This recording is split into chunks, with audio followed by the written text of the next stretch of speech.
Hello friends, आज हम बात करने जा रहे हैं जियो पोस्ट लाइट में से जियो पोस्ट प्लस में कैसे आप अपग्रेड कर सकते हो उसके बारे में बात करेंगे। तो हाल ही में जियो में पोस्ट लाइट में आपको एक अपडेट मिला है। तो अपडेट से उसका फीचर्स और उसका इंटरफेस पूरा का पूरा चेंज हो चुका है। तो यहाँ जो एप्लीकेशन आप देख सकते हो वो अभी अपडेट हुई है। तो यहाँ ऐप इन्फो यानी कि एप्लीकेशन का इंफॉर्मेशन चेक कर सकते हो कौन सा वर्जन है। तो ये होल्ड कीजिए, होल्ड करने के बाद लास्ट ऑप्शन है ऐप इन्फो, उस पर क्लिक कीजिए। जैसे आप क्लिक करोगे तो इस यहाँ आपको लास्ट में जाना है। तो लास्ट में आपको किसी भी एप्लीकेशन का वर्जन शो करेगा, किसी भी एप्लीकेशन में आप चेक कर सकते हो। तो यहाँ आप देख सकते हो ये जो है लेटेस्ट वर्जन आया जियो पोस्ट लाइट में। तो चलिए उसके बाद हम बात करते हैं जियो पोस्ट प्लस में। तो इसमें भी इसी तरह आपको होल्ड करना है, होल्ड करने के बाद ऐप इन्फो में जाना है। तो जैसे ही ऐप इन्फो में जाओगे यहाँ आपको जाना है लास्ट में। तो लास्ट में आपको किसी भी एप्लीकेशन का वर्जन शो करेगा, यानी कि कितनी अपडेट हुई है वो शो करेगा। तो यहाँ आप देख सकते हो ये लेटेस्ट अपडेट वर्जन आया है जियो पोस्ट प्लस में। तो ये जियो पोस्ट प्लस हाल ही में चेंज हुई है। तो यानी कि जियो रिलायंस जो जियो में है वो सभी के रूल्स चेंज हो चुके हैं। जो आपने पहले APK फाइल डाउनलोड की थी वो सभी के सभी अब डिसेबल हो जाएगी। आपको ओनली गूगल प्ले स्टोर या फिर आपको जियो की ऑफिशियल वेबसाइट से आपको ये एप्लीकेशन डाउनलोड करनी पड़ेगी। तो तभी आप कोई भी सिम कार्ड या MNP कर सकते हो या फिर रिचार्ज कर सकते हो। तब तक आप कोई भी रिचार्ज या MNP नहीं कर सकते, इसलिए आपको ऑफिशियली तो वो आपको वेबसाइट से डाउनलोड करनी पड़ेगी। तो चलिए अब हम जियो पोस्ट लाइट को ओपन कर लेते हैं। तो जियो पोस्ट लाइट को ओपन करने के बाद यहाँ आप देख सकते हो कुछ इस तरह का इसका इंटरफेस चेंज हो चुका है। तो यहाँ साइड में आपको ग्रीन में दिखाई देगा अकाउंट। तो उस पर क्लिक कीजिए। माई अकाउंट पे जैसे क्लिक करें यहाँ 50,000 की लिमिट शो कर रही है। तो ये पहले आप में यहाँ लिमिट कम थी, अभी ये लिमिट चेंज हो चुकी है। उसके बाद यहाँ जो आपको थर्ड ऑप्शन 3 ऑप्शन दिखाई दे रहे हैं उसके पहला ऑप्शन है रिचार्जेस। तो यहाँ से आप रिचार्ज कर सकते हो। उसके बाद आपको लोड मनी, तो जो आपका मनी लोड करते हैं वो भी यहाँ दिखाई दे रहा है। उसके बाद आपका पासबुक यानी कि जो भी आप अर्न करेगा या फिर जियो की जो भी आपका कमीशन मिलता है वो सभी पासबुक या रिचार्जेस यहीं से आप शो कर सकते हो। तो चलिए अब हम चलते हैं, नेक्स्ट ऑप्शन है आपका माई कम्युनिटी। तो ये माई कम्युनिटी कैसे एक्टिवेट करना है उसके बारे में बात करेंगे। तो जैसे माई कम्युनिटी पर क्लिक करोगे यहाँ फर्स्ट ऑप्शन है आपसे जो भी कस्टमर रेगुलर रिचार्ज करता होगा तो उसका एक नोटिफिकेशन है। जब भी उसका प्लान ख़त्म होना उससे पहले आपको एक नोटिफिकेशन आएगा, उसको एक्टिवेट करना है। जैसे भी एक्टिवेट करोगे तो वो एप्लीकेशन आपको जो वो एक्टिवेशन जाएगी आपके रेगुलर कस्टमर को। अगर वो एक्सेप्ट कर लेता है तो आपको हर बार जैसे ही उसका रिचार्ज ख़त्म होगा तब आपको नोटिफिकेशन उनको भी मिलेगी और आपको भी रेगुलरली मिलती रहेगी। तो चलिए कुछ इस तरह आप चेंज कर सकते हो। चलिए अब हम चलते हैं थर्ड ऑप्शन में। तो यहाँ आपको थर्ड ऑप्शन दिया गया है प्रोफाइल का। तो चलिए प्रोफाइल में जाते हैं। जैसे प्रोफाइल में जाते हैं यहाँ आपको आपका इन्फो PRM ID सभी शो करेगा। तो यहाँ आप देख सकते हो कुछ इस तरह का इंटरफेस इसका पूरा का पूरा चेंज हो चुका है। तो यहाँ कुछ ऑप्शन आ चुके हैं। तो यहाँ आप देख सकते हो फर्स्ट ऑप्शन है माई अर्निंग, यानी कि आपने कितना कमाया है जियो से वो सभी है। उसके बाद पासबुक, तो ये भी आप ऐड सकते हैं। यहाँ फ़िल्टर का ऑप्शन दिया गया है। फ़िल्टर में आपको करना क्या है, वहाँ आपको मंथली डेट डालनी है, तो डेट डालनी है। और उसके बाद आपको उसमें आपकी जो लोड मनी है वो भी ऑप्शन अलग से दिया गया है। और रिचार्जेस, अगर आपको लोड मनी का देखना है तो वो भी आप चेक कर सकते हो। अगर आपको रिचार्जेस का अलग से चेक करना है तो वो भी आप पासबुक जनरेट कर सकते हो। तो इस तरह चेंज होगा। उसके बाद जियो फ़ोन का जो मैंने कहा था कि जैसे आप अपग्रेड करो जियो फ़ोन का भी यहाँ शो करेगा। यहाँ जियो फ़ोन X यानी कि आपको जियो फ़ोन के लिए ऑप्शन दिया गया है, IMEI नंबर स्कैन करना है। उसके बाद यहाँ आप देख सकते हो प्रोफाइल इन्फो, यानी कि जो मेरी प्रोफाइल वो शो करती है, PRM ID वगैरह वगैरह, किस लोकेशन का हूँ वो सभी यहाँ शो करेगा। तो चलिए अब नेक्स्ट ऑप्शन पे जाते हैं। तो नेक्स्ट ऑप्शन सेटिंग है, उसके बाद रेफर फ्रेंड और लास्ट है ऐप इन्फो। जिस पे क्लिक कीजिए, जैसे क्लिक करोगे यहाँ देख सकते हो एप्लीकेशन का वर्जन शो करेगा। तो चलिए अब हम बात कर लेते हैं अपग्रेड एंड अर्न मोर, उस पर क्लिक कीजिए। तो जैसे क्लिक करोगे यहाँ कुछ इस तरह का आपको इंटरफेस चेंज दिखाई देगा। तो इसको प्रोसीड करना है। इसके लिए आपको आपके पास पान कार्ड, आधार कार्ड वगैरह चाहिए या फिर कैंसिल चेक भी चाहिए अपलोड करने के लिए। जो भी आपकी बैंक डिटेल है और सभी आपको अपलोड करना है। तो चलिए इसके लिए सबसे पहले आपको प्रोसीड पे क्लिक करना है। जैसे आप प्रोसीड पे क्लिक करोगे यहाँ आपको आपका पान कार्ड दिखाई देगा और बैंक अकाउंट एंटर करने के लिए बोला जाएगा। तो सबसे पहले हम पान कार्ड को वैलिडेट करेंगे, तो इसके लिए आपको पान कार्ड पे क्लिक करना है। जैसे आप क्लिक करोगे यहाँ वैलिडेट का ऑप्शन आता है, उस पर क्लिक करना है। यानी कि आपका आधार ऑलरेडी आपका पान कार्ड इंस्टॉल तो है, लेकिन आपको उसको वैलिडेट करना है। तो चलिए यहाँ हम वैलिडेट करते हैं। जैसे वैलिडेट कर दिया यहाँ अप्रूव हो जाएगा, ये आप देख सकते हो सक्सेसफुली वैलिडेट। उसके बाद यहाँ लास्ट में आपको यहाँ शो करता है आपको पान कार्ड की फ़ोटो अपलोड करनी है। तो यहाँ आपको दिखाएगा 100 KB से कम नहीं होनी चाहिए या 2 MB से ज़्यादा फाइल की साइज़ नहीं होनी चाहिए। इस तरह आपको फ़ोटो अपलोड करना है और क्लियर फ़ोटो अपलोड करना है, तभी आपका अपलोड सक्सेसफुल होगा। तो चलिए यहाँ मेरा अपलोड सक्सेसफुल हो चुका है, अब सबमिट करना है।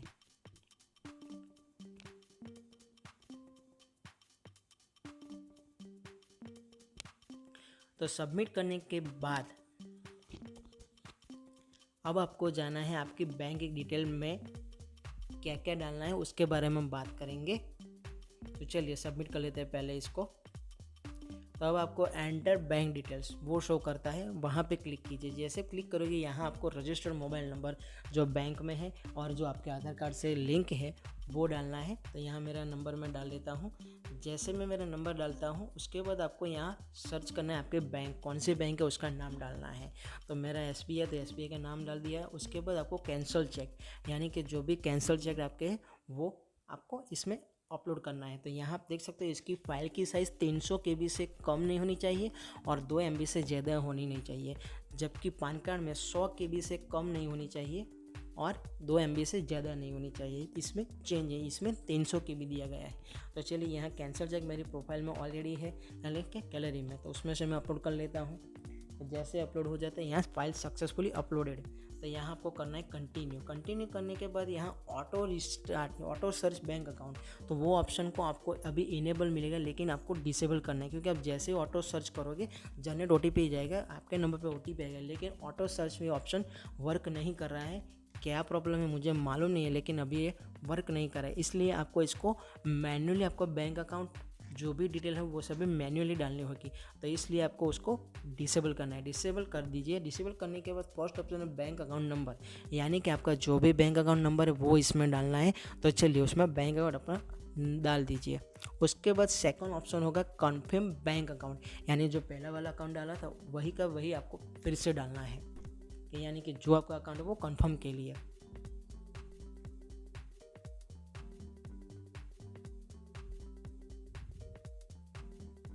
और उसके बाद आपको जो बैंक होल्डर नेम है वो आपको डालना है। तो अब आपको करना क्या है, बैंक की जो नेम है वो ऐड करनी है। बैंक नेम ऐड करने के बाद उसका IFSC कोड आपको डालना है, जो आपकी कैंसल चेकबुक में आपकी यानी कि जो कैंसल चेक आपने अपलोड किया उसमें भी होगा या फिर आपकी पासबुक में भी आपको दिखाई देगा आपका IFSC कोड। अगर IFSC कोड गलत होगा तो आपका जो बैंक अकाउंट है वो एक्सेप्ट नहीं होगा यहाँ।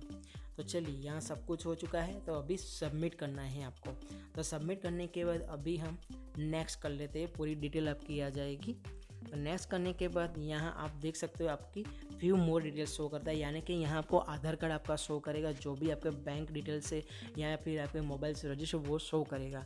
उसके बाद यहाँ आपको GST नंबर का ऑप्शन दिया गया है। अगर आपको GST होल्डर हो तो उसको इनेबल कर दीजिए और GST का नंबर ऐड कर दीजिए। अगर GST नहीं है तो उसको डिसेबल कर दीजिए। तो चलिए मेरे पास GST नहीं तो मैं डिसेबल कर लेता हूँ। तो अब हम यहाँ डालते हैं PRM ID। तो यानी कि आप अगर एक्साइटिंग का ऑलरेडी आपको PRM ID है तो वो डालना है। तो यहाँ मैंने बहुत बार मेरी PRM ID डाली लेकिन ये इनवैलिड आता है, यानी कि वैलिडेट नहीं हो रहा है। जैसे में हमने पान कार्ड वैलिडेट किया था उसी तरह यहाँ आपको PRM भी वैलिड करना है, लेकिन यहाँ मैंने कैंसिल कर दिया क्योंकि डायरेक्टली आपको ऐड करना पड़ेगा। तो चलिए उस ऑप्शन को मैंने डिसेबल करके मैंने डायरेक्टली नेक्स्ट कर दिया। नेक्स्ट करने के बाद आपका लोकेशन आपको सर्च करना है ऑनलाइन, यानी कि मैप्स में से। जैसे आप सर्च करोगे यहाँ पर डायरेक्टली आपका लोकेशन शो करेगा और यहाँ आपको लोकेट में जो ऑप्शन है उस पर क्लिक करना है।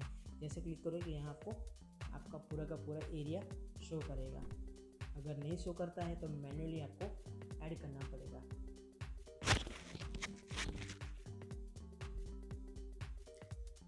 तो चलिए, तो यहाँ मैं मेरा एड्रेस जो लैंडमार्क है वो सभी मैं मैन्युअली ऐड कर लेता हूँ।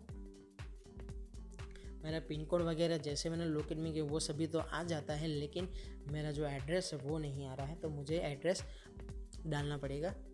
तो चलिए यहाँ मैं पूरी की पूरी डिटेल ऐड कर लेता हूँ। तब तक आप वेट कीजिए।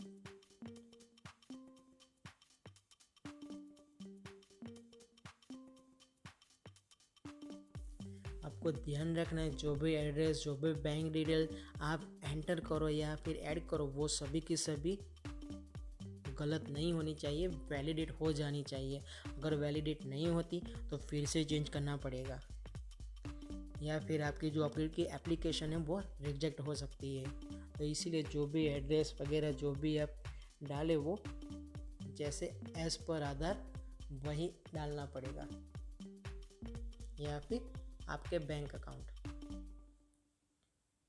तो उसके बाद आपको नेक्स्ट करना है। नेक्स्ट करने के बाद यहाँ आपको टर्म एंड कंडीशन तो उसको प्रोसीड करना है। तो यहाँ आप देख सकते हैं एक्टिवेशन फॉर्म बहुत सारे कुछ दिखाई दे। नेक्स्ट जैसे करोगे आपका जो जनरेट नंबर है जो OTP उस पर जाएगा, OTP आएगा उसको यहाँ डालना पड़ेगा। जैसे आप OTP डालोगे यहाँ सबमिट करना है। तो सबमिट जैसे ही करोगे तो यहाँ आपको कन्फर्मेशन आ जाएगा। तो चलिए मैं अभी सबमिट कर लेता हूँ। जैसे सबमिट कर लेते हैं यहाँ साइनिंग पोस्ट लाइट यानी कि एप्लीकेशन पेंडिंग में है। जैसे ही अप्रूव हो जाएगा आपको एक नोटिफिकेशन यानी कि एक मैसेज आएगा और उसमें एक आपकी आईडी भी दी गई होगी। आईडी को आपको जियो पोस्ट प्लस में ऐड करना है और उसके बाद आपको आपका पासवर्ड फिर से जनरेट करना पड़ेगा। तो इस तरह आप जियो पोस्ट लाइट में से अपग्रेड कर सकते हो। तो यहाँ आप देख सकते हो। उसके बाद आपको फिर से लॉगिन करना पड़ेगा। तो लॉगिन कर दीजिए। लॉगिन करने के बाद आपको फिर से चेक कर लेना।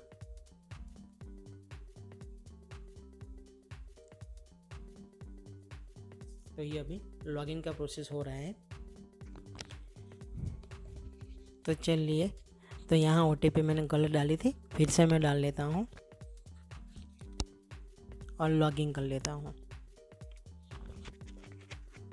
तो डायरेक्ट आप जाओगे डैशबोर्ड पे। तो यहाँ आपको क्लिक करना है गो टू डैशबोर्ड। तो यहाँ आपको अपग्रेड का ऑप्शन अभी भी शो कर रहा है, यानी कि जो अपग्रेड का option upgrade and on more वो अभी भी दिखाई दे रहा है।